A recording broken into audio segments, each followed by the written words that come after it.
13 வசனத்தில் தொண்டை எப்படி இருந்துச்சு?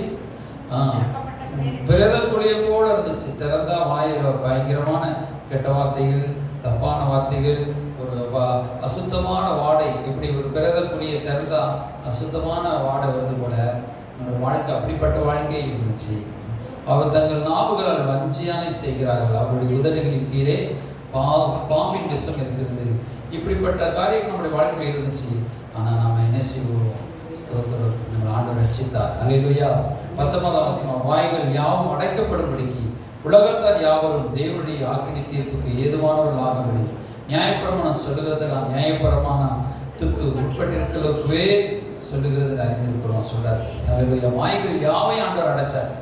அல்லேலூயா. இயேசுவே கர்த்தர் என்று நாவுகள் யாவும் அறிக்கப்படும்படியாக ஸ்தோத்திரம். ஒரு தேவனுடைய ஆக்கினை தீர்ப்பு ஏதுவானவர்கள் ஆகும்படிக்கு என்ன செய்ய நியாயப்பிரமாணம் கொடுக்கப்பட்டு எல்லாரும் ஆக்கினை தீர்ப்பு ஆகிட்டாங்க.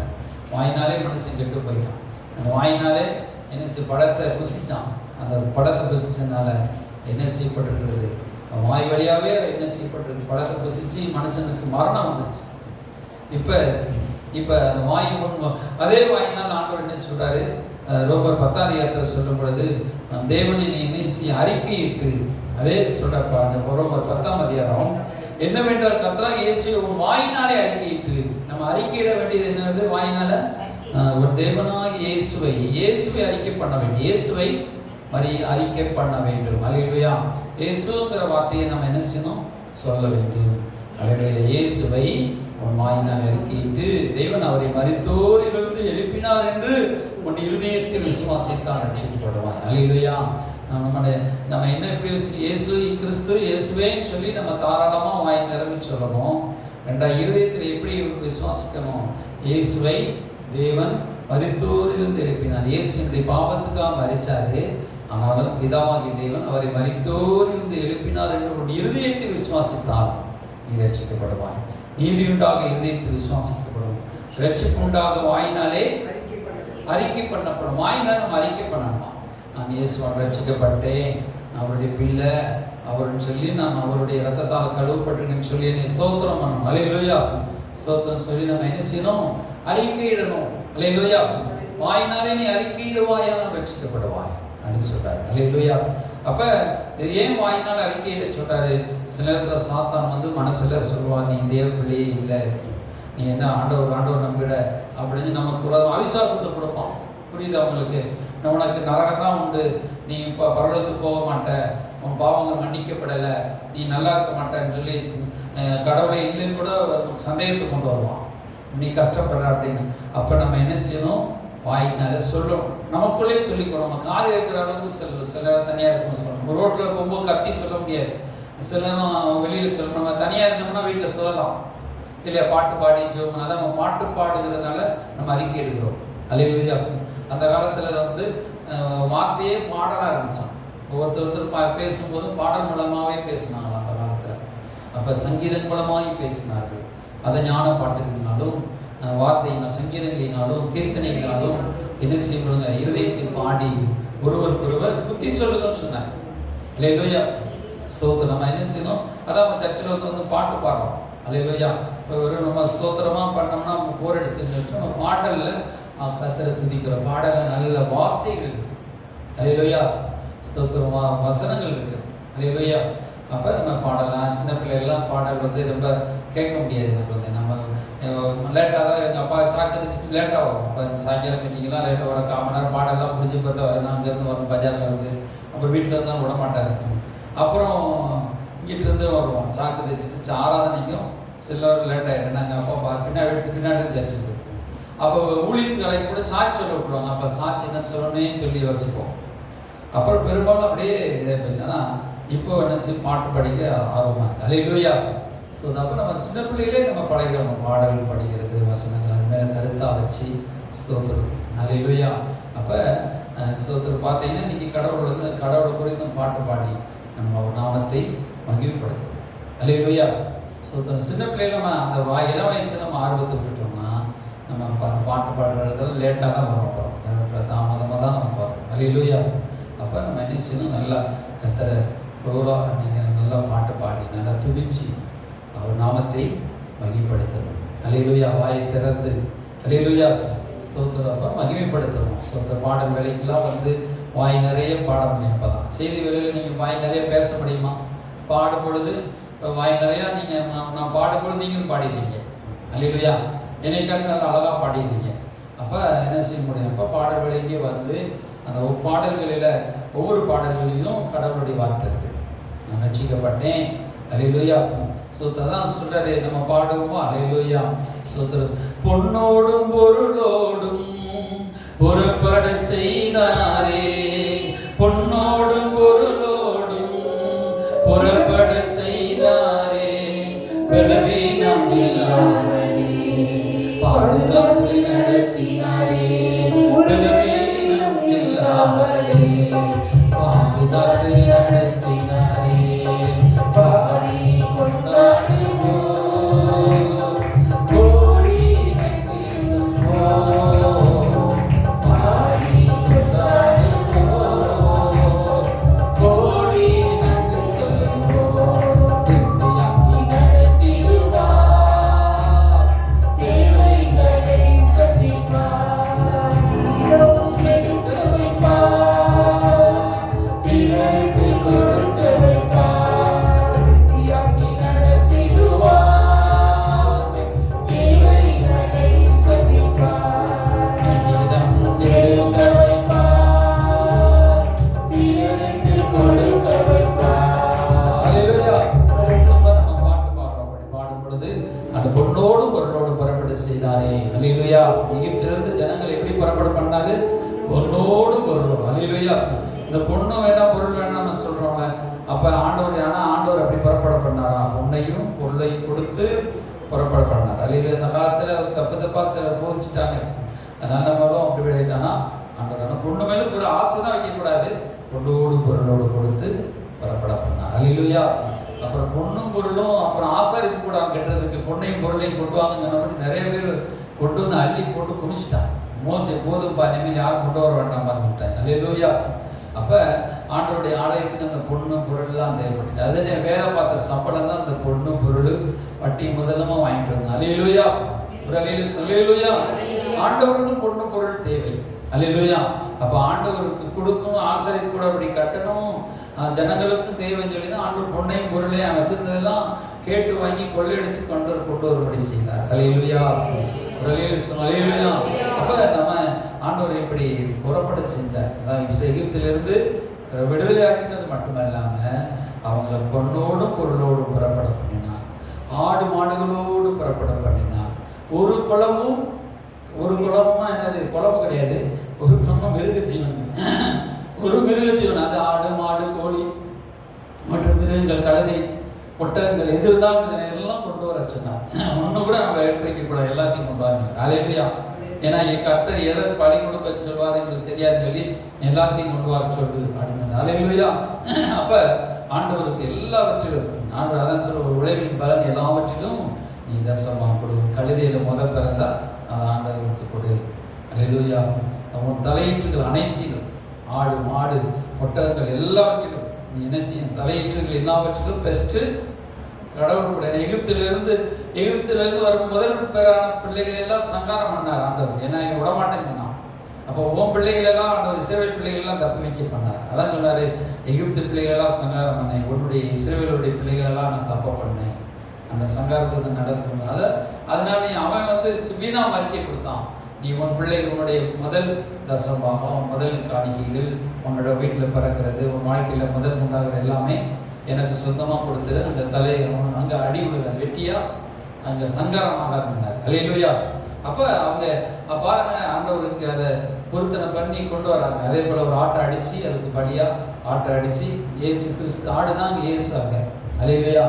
நமக்கு அடிக்கப்பட்ட ரத்தத்தை பூசி எல்லாத்தையும் கொண்டு வராங்க. கொண்டு வந்த பிறகு இங்கே ஆசாரிப்பு கூட வனாந்தரத்தில் கட்டப்பட்டது. அங்கேயே ஆண்டவருக்கு அவங்க மனம் நிறைய ஆண்டவருக்கு பொண்ணையும் பொருளையும் கொடுத்தாங்க. போதும். அல்லேலூயா.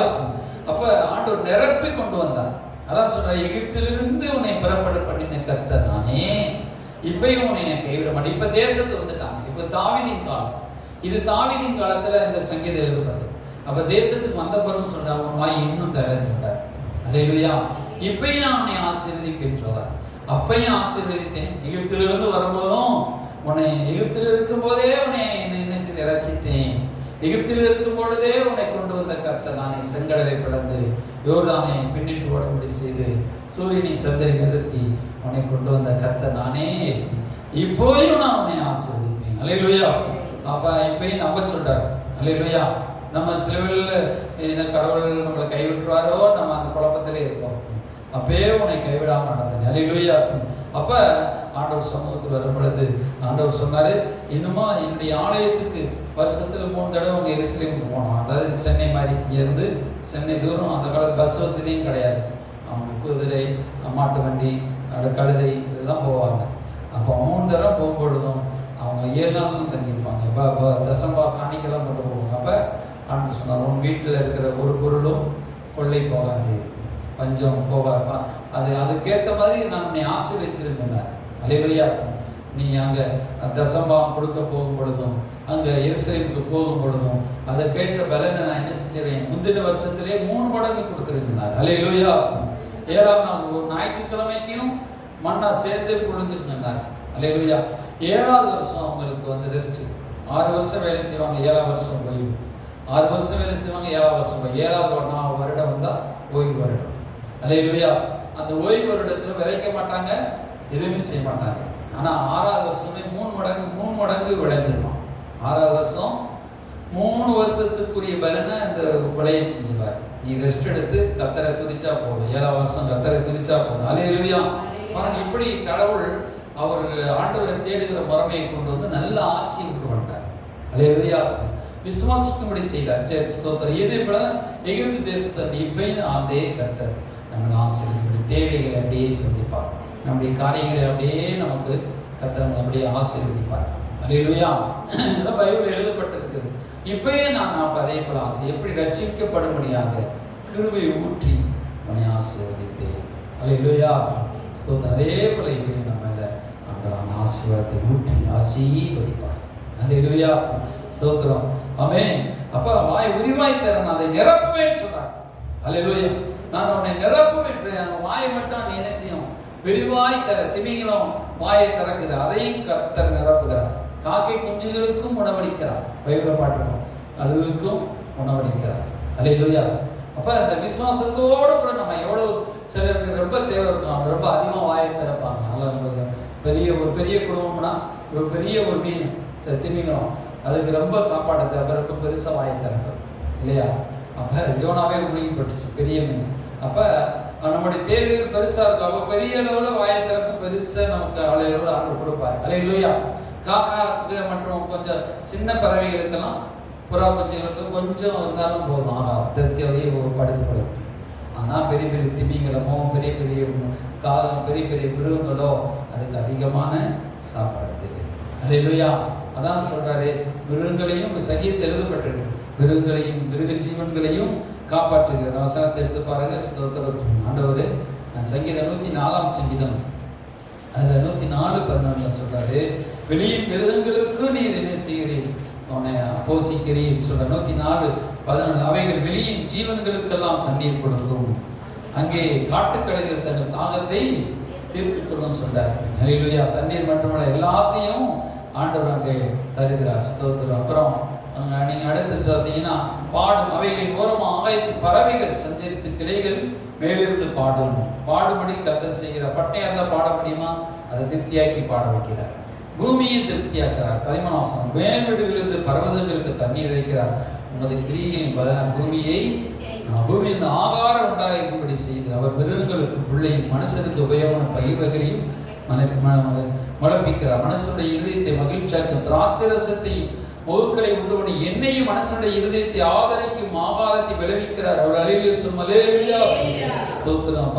கர்த்தருடைய விருட்சங்களும் அவர் நாட்டின் லெபனோன் கேதுருக்களும் சாரத்தினால் நிறைந்திருக்கும்.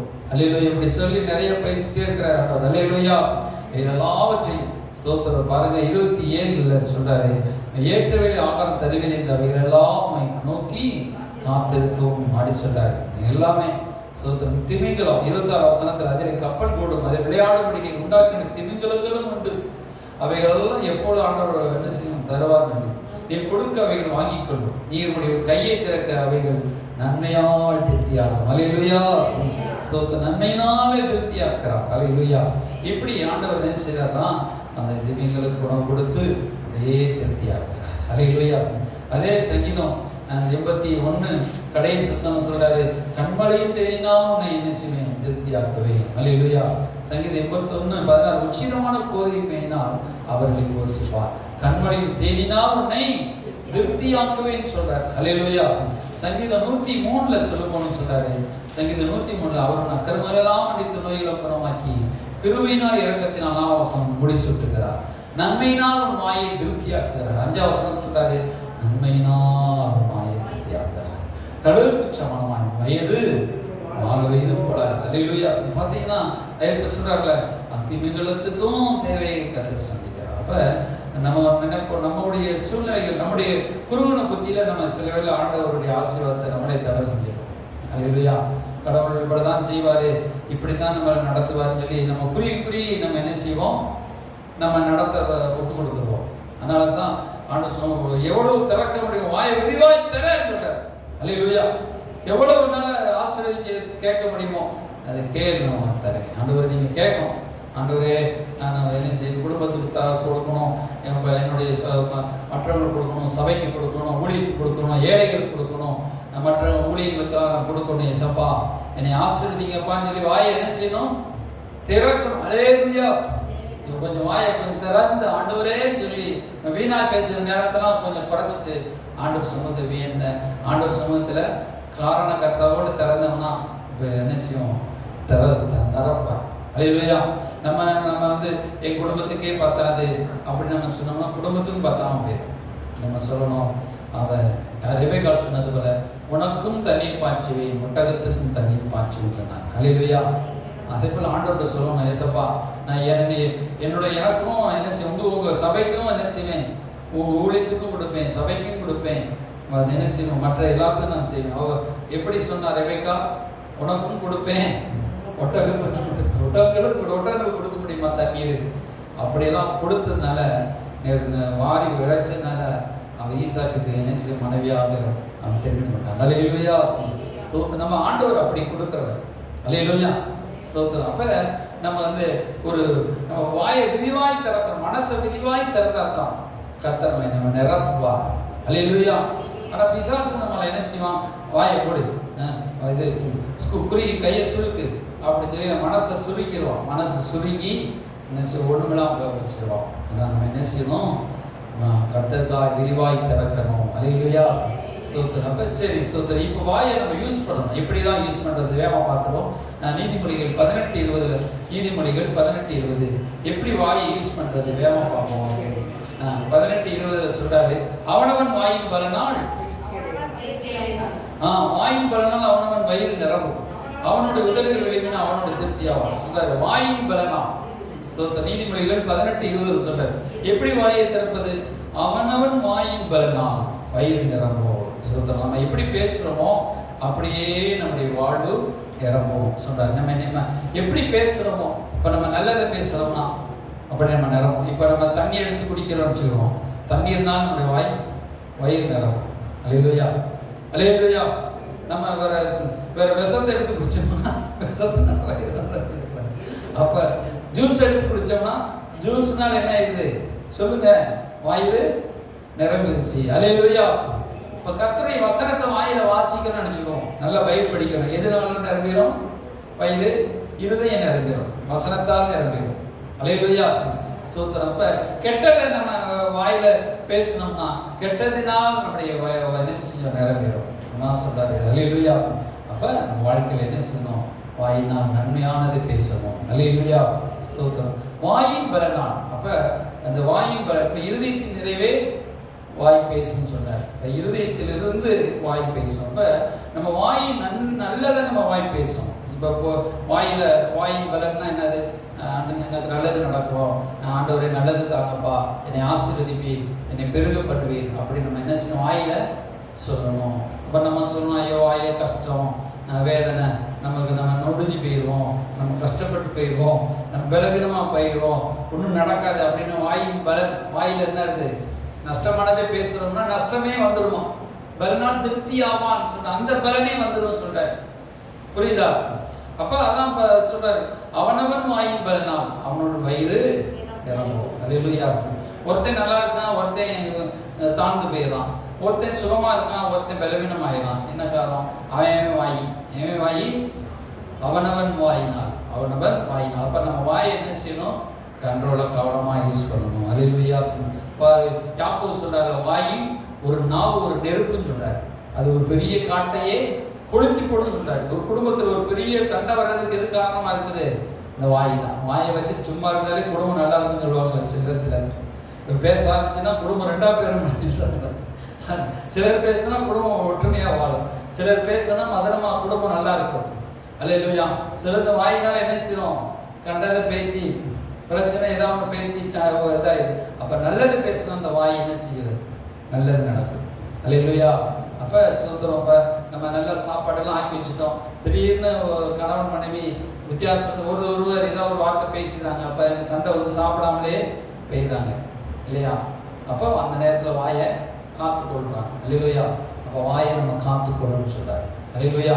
சில இடங்கள் நம்ம வாயை காத்துக்கொள்ளணும், அப்படி அமைதியா வாயை பொத்தி கொள்ளணும்னு சொல்றாரு. யோகா சொல்றாரு, நான் இதுவரைக்கும் பேசுறேன், இனிமேல் வாயை பொத்தி கொள்றேன். ஆண்டவர் நீங்க பேசுங்கப்பா, நான் பேசுற வாயில புலம்பி தள்ளிட்டேன், இனிமேல் வாயை நான் பொத்தி கொள்கிறேன்.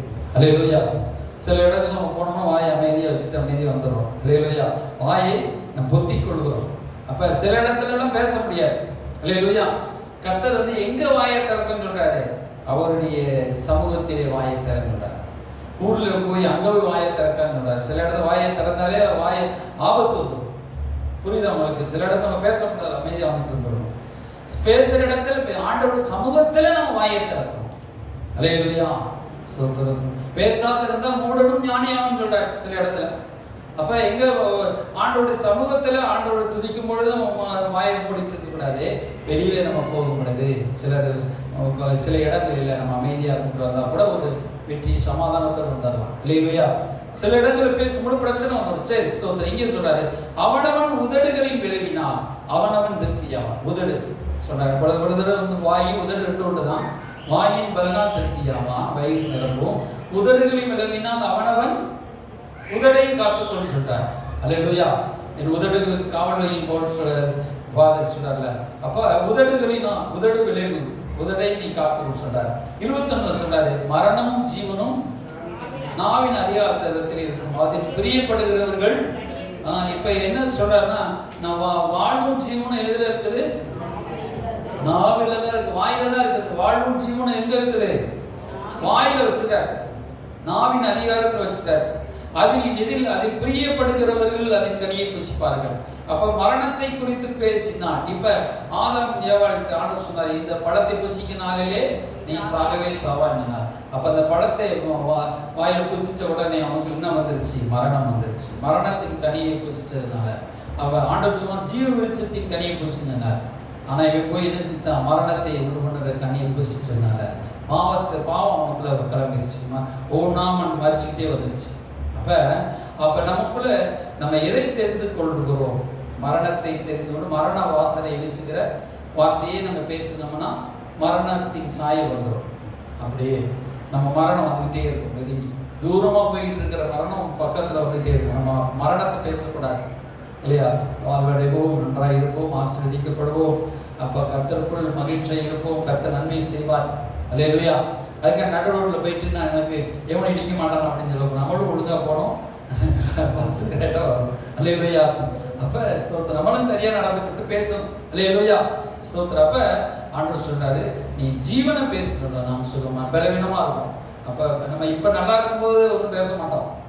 அப்போ சண்டை வரும்போது என்ன பேசணும்? குடும்பத்து சமாதானத்தை பேசணும். வறுமையாக இருக்கும்போது ஆசீர்வாதத்தை பேசணும். கஷ்ட இந்த நமக்கு காசு இல்லாத நேரத்தில் என்ன செய்யணும்? ஆண்டவர் காசு கொடுப்பான்னு பேசணும். அல்லேலூயா. கஷ்டமான நேரத்தில் ஆண்டவர் நன்மையான தருவான்னு பேசணும். அல்லேலூயா. அந்த நேரத்தில் தான் புலம்புக்கணும். அந்த நேரத்தில் பிசாசு வந்து கழுத்து பிடிப்பான், நீ பேசணும். அப்போதான் நம்ம கவனமா இல்லை, ஏசப்பா எனக்கு நல்லதை செய்வா, ஏசப்பா என்னை ஆசீர்வதிப்பா, ஏசப்பா நீ கைவிட மாட்டாரு. அப்படி அந்த நேரத்தில் நம்ம யூஸ் பண்ணுவோம். அதான் சொல்றாரு ஸ்தோத்திரத்துக்கு. நம்ம சிலர் மரண தருவாயில ஜீவனை பேசி உயிரோடு எழுப்பப்பட்டிருக்கிறாங்க. டாக்டர் சொல்லுவார், நீங்க மறிச்சு போயிருவீங்க சொல்லுவார். ஆனால் அவங்க ஜீவனை பேசுவாங்க.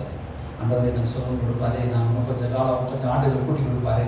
சில பரிசுத்தவான்கள் தெய்வ பிள்ளைகள் தேவதாசர்கள் ஆண்டவர்கள் வாய்ஸ் நாட்கள் கேட்டு கர்த்தருக்காக வாழ்ந்துருக்கிறாங்க. அல்லேலூயா.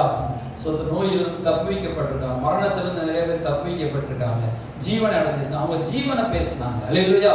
நம்முடைய ஆண்டவர் ஜீவனில் அது பிரியப்படணும் சொல்றார், ஜீவனில் பிரியப்படும் சொல்றார். அல்லேலூயா. நல்ல நாட்களை விரும்பி ஜீவனை விரும்புவோர் பொல்லாப்புக்கு விலக்கி, அல்லேலூயா, தீமையை விட்டு விலக்கி நல்ல நாட்களை விரும்புகிறார்கள் எழுதப்பட்டிருக்கு. அல்லேலூயா. அப்ப நம்ம நல்ல நாட்கள் விரும்பி ஜீவனை பேசுவோம். அதோட நான் ஜீவனை பேசுகிறேன் சொல்றோம். அல்லேலூயா.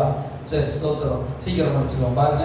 அப்ப ஆண்டவர் சொல்றாரு, இப்படி நம்ம ஜீவனை பேசணும்னா நமக்கு ஜீவன் வந்துகிட்டே இருக்கும். அல்லேலூயா. மரணத்தை பேசணும்னா கஷ்டம், வியாதி, பிரச்சனையை, துன்பத்தை பேசணும். நம்ம யோசிக்கிறதும் அதை யோசிக்க கூடாது. நம்ம பேசுறது ஒன்றும் இதயத்துல சிந்திக்கிற ஒன்றா இருந்துடக்கூடாது. அல்லேலூயா. இப்போ சைக்காலஜி எல்லாம் நம்ம நினைக்கலாம், இதுல இருந்து எல்லாத்தையும் கண்டுபிடிச்சாங்க. அல்லேலூயா. அப்ப நம்ம என்ன செய்யணும், இருதயத்துல முதல்ல நம்ம அதான் நம்பணும். கடவுளை என்னை ஆசீர்வாதமாக வச்சிருப்பாரு, நான் நல்லா இருப்பேன், கடவுளை என்னை ஆண்டவரை என்னை ஆசீர்வாதமாக வச்சிருப்பார், அவருடைய கிருபை என்றும் உள்ளது, தேவனால கூடும், தேவன் நன்மையான தருவான்னு சொல்லி என்ன செய்யணும், இருதயத்திலே விசுவாசிக்கணும். இருதயத்தை நிரம்பி வாய் பேசணும்னு சொல்றாரு. அல்லேலூயா.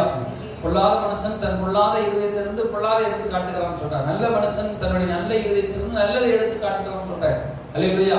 அப்ப நம்ம இருதயம் நன்மையினால் நிரப்பணும், நம்ம நல்லதுனால் நம்முடைய இருதயத்தை நிரப்பணும். நம்ம யூடியூப்லையும் கண்டதுகளையும் பார்த்து நம்முடைய இருதயத்தை என்ன பொல்லாப்பால் நிரப்பிடக்கூடாது. அதனால தான் அது பார்க்காத நம்ம கண்டதை பார்த்துடக்கூடாது யூடியூப்ல அப்படின்னு சொல்லி பேரண்ட்ஸ் என்ன பிள்ளைகளை கண்டிக்கிறாங்க. சில நேரத்தில் நம்ம குப்பை தொட்டி மாதிரி உள்ள இதயத்தில் கண்டதை பார்த்து போட்டக்கூடாது, பிசாசு நிரப்பிடுவோம். அப்போ எடுக்கிறது கஷ்டமா இருக்கும் இல்லையா? வீட்டில் ரோட்டில் குப்பையை கொண்டு வந்து இங்கே போட்டோம்னா அது எடுக்கிறது கஷ்டமா இருக்கும், போடுறது கூட சீக்கிரம் போடுறோம், ஆனால் அகற்றுக்கு ரொம்ப கஷ்டமா இருக்கும். அப்போ நம்ம கண்டதை நம்ம இருதயத்தை காத்துக்கொள், எல்லா காவலோடும் உடைய இருதயத்தை காத்துக்கொள்னு சொல்றாரு. வாயில நல்லது வரணும்னா வீட்டில் என்ன சட்டியில இருந்தானே அகப்பைக்கு வரும் இல்லையா? அப்போ நம்ம இருதயத்தில் என்ன செய்யணும், காத்துக்கொண்டு நல்லதை மட்டும் உள்ள வைக்கணும், கெட்டதை என்ன செஞ்சிடணும், எடுத்து போடணும். அப்போ இருதய நல்லதாக பார்த்து இருதயத்தை நல்லது வார்த்தைகளை, வசனங்களை, கர்த்தருடைய சித்தத்தை, கர்த்தருடைய வார்த்தைகளை நம்ம என்ன செய்யணும், உட்கொண்டு அப்போ வைக்கணும். பாருங்க, நீதிமொழிகள் 15:4 வசனத்தினோட நீதிமொழிகள் 15:4 சொன்ன ஆரோக்கியமான நாவு ஜீவ விருட்சம் அப்படின்னு சொல்றாரு. ஆரோக்கியமான நாவு நம்ம பேசினோம்னா ஜீவ விருட்சம், அதுதான் நல்ல ஒரு மரம், அது நல்ல ஒரு ஸ்ட்ராங்கான ஜீவனை கொடுக்குற மாதிரி. நாவின் மாறுபாடோ ஆவியை நாம் மாறுபாடையே நம்ம பேசணும்னா ஆவி நொறுங்கி போகுமா அப்படின்னு சொல்றாரு. அப்போ என்ன சொல்றாரு, மனமகிழ்ச்சி என்ன செய்யப்படும், மனமகிழ் 13 அதே 15 மனமகிழ்ச்சி முகமகிழ்ச்சி தரும், மனதுக்கமும் ஆவி முறிந்து போகும்.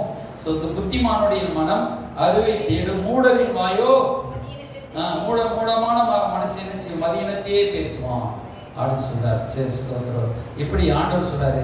மதியற்ற ஸ்திரீ என்ன சொல்லப்பட்டிருக்கிறது, மதியற்ற ஸ்திரீ 9 நீதிமொழிகள் 9:13 மதியற்ற ஸ்திரீ பேசிக்கிட்டே இருப்பான்னு சொல்லப்பட்டிருக்கு. அதுவும் அப்ப பேசிக்கிட்டு வாயாடியே இருப்பா. 9:13 மதியற்ற ஸ்திரீ வாயாடி, ஒன்றும் அறியாத நிர்மூலமா இருக்கா. ஒன்றும் அறியாதவள் என்ன பேசிக்கிட்டே இருப்பா, கண்ட இடத்துல எல்லா இடத்துலையும் பேசிட்டே இருப்பா. அவ என்ன வாயாடி நிர்மூலம், ஒன்றும் இல்லாதவள் அவ இருப்பா. அவ வேதம் எப்படி சொல்லுது. அப்ப கர்த்தருடைய சமூகத்துல பேசாம வெளியில போய் நம்ம நிறைய பேசிட்டே இருந்தோம்னா அவள் ஒன்றும் அறியாத நிர்மூலமா இருக்கிறான்னு சொல்றாங்க. கர்த்தருடைய சமூகத்துல கர்த்தரை குறித்து நம்ம பேச வேண்டும். அடுத்து 7:11 நீதிமொழி 7:11 எழுதப்பட்டிருக்கிறது. பெட்டிலை தரிக்கிறதில்லை, வாயாடியும் அடங்காதவளும் இருக்கிறார். அப்போ வாயாடி சொல்லப்பட்டிருக்கு கெட்ட மனுஷை குறித்து, ஆனால் நல்ல மனுஷை குறித்து சொல்லப்பட்டிருக்கிறது. ஸ்தோத்திரம். கர்த்தருடைய வார்த்தை ஆரோக்கியமான நாவு. அல்லேலூயா.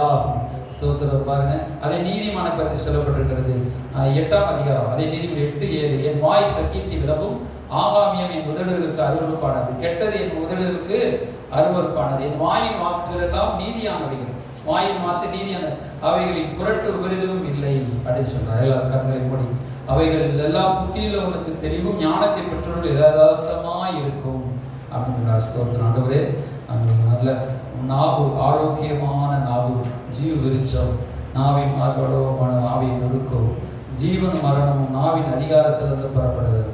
அதை கனியை அதை எதை விரும்புவது புசிப்பார்னு சொல்ற. அவனவன் தன் வாயின் பல்லால் திருப்தியவான், நல்லபடியாக வாயை திறக்க ஸ்தோத்திரம். வாயை திற, நன்மையால் நிரப்பேன். வாயை நன்மையால் நிரப்புவேன். அளவுக்கு சமணமாய் வயதிற்கு வார வயது போலாகுது சொன்னீங்களப்பா. இந்த மாதத்தை நாங்கள் கவனமாய் நடந்து கொள்ள இப்படியே நாங்கள் வாழ உதவி செய்ய சாட்சியாக நிறுத்தும் ஐயா. வந்திருக்கிற பிள்ளைகள் மேல் அசைவாடுமான்ற இந்த வார்த்தைகளை வசனங்களை அன்றைய யூடியூப்பில் கேட்குற ஜனங்களை ஆசீர்வதிங்க. வந்திருக்கிற எங்களுக்கு ஆரோக்கியமான நாவு ஜீவ விருட்சம் என்று சொன்னீங்களாப்பா. மாயின் வார்த்தைகளால் அல்லேலூயா. நான் உனக்கு ஏற்றபடி ஆசிரியத்தின் மாயின் வார்த்தைகளை நாங்கள் கவனமாக யூஸ் பண்ணி கர்த்தருக்கு நல்லதை பேசி அந்த ஜீவனை பேசி ஜீவனை பெற்றுக்கொள்ள, நித்திய ஜீவனை நாங்கள் பெற்றுக்கொள்ள உதவி செய்யுங்கப்பா. மரணத்தை பேசி நரகத்தை போகக்கூடாதே சப்பா. நாங்கள் ஜீவனை பேசணும். அன்றைய கர்த்தருக்காய் வாய் விரிவாய் திறக்கணும் அப்பா. தேவனோடு நடக்க உதவி செய்யும். வந்திருக்கிற பிள்ளைகள் மேலே யாவர் மேலும் பூரண ஆசீர்வாதம் திருப்தியாக்கி நடத்திடுவார். தேவையெல்லாம் சந்திப்பார். மீதம் எடுக்க வைப்பார். பிறருக்கு கொடுக்க வைப்பார். ஆண்டவர் நன்றி சொல்லுவோம். நன்றி ஆண்டவரை நன்றி. சகல துதிகள் நம்ம மேலாம் நமக்கு செலுத்துகிறோம், ஆசீர்வதிக்கிறோம். இயேசு கிறிஸ்து நாமத்தில் வேண்டிக் கொள்கிறோம். ஜீவனில் நல்ல பிதாவே, ஆமென். ஆத்மாவே